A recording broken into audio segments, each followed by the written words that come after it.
All right, so now I'm going to download a video, and I'm going to download it just like I normally download it, and I'm going to import it into here like I normally do. And then there's an intro at the beginning that we are going to take out, and I'm going to walk you through that. And then I'm going to create my own intro, and I'm going to show you guys how to add that in there. Again, that's helpful because, first of all, a lot of times you probably don't use a video because there's an intro in it, and you don't know how to get rid of it, and you don't want people seeing like a different channel intro. So I'm going to show you how to take that out real quick, and then I'm going to show you how to make your own intro.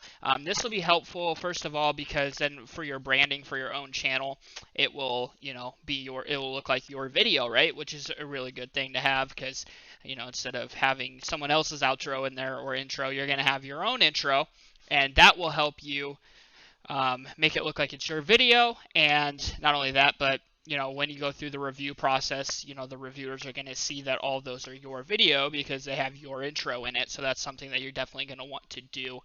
So let's go in here, and I will grab like an NBA highlights video and show you guys. So say I want to grab this video right here. So you just copy that. You guys already know how to do this. And then you just enter that in there. Push download.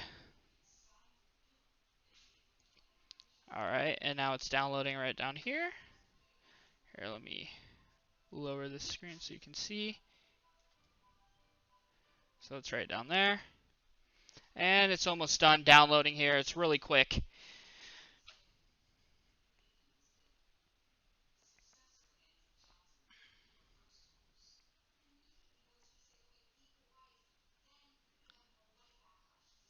Alright, we got it downloaded. Alright, so then I just go to downloads here, and we'll search for Cleveland right here. And so what you can do is you can literally just come in here, and all you do is drag and drop right down in here. And so this is helpful, first of all, because it'll make it look like your video, right?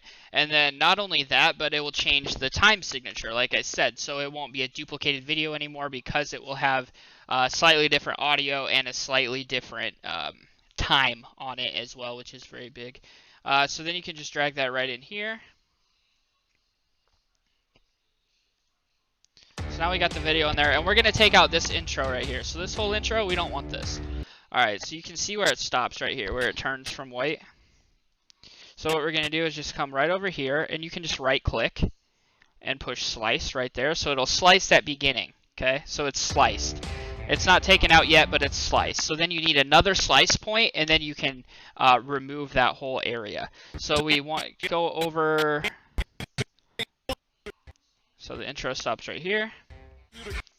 So then you can just stop it right there, right click again, slice again, and so now you see that that area is sliced that we took. So then you can just click on it, left click, then you can right click and push remove. Okay, then we want to drag this back to the beginning of the video, and as you can see, the intro is now gone. So you could just do that. You don't necessarily have to put in an intro. I like to put an intro for my own channel because it makes it look like your video. If someone clicks on it and your intro pops up with your channel name, it looks like your video. And that will be helpful, again, for the reviewers. When the reviewers look through your channel, they'll think that you made all these videos because you have your intro in the video instead of no intro or someone else's intro. And then as you can see here, we have the watermark up here, which I will show you in another lesson how we get rid of that as well. And so now what we want to do is now enter our own intro in here.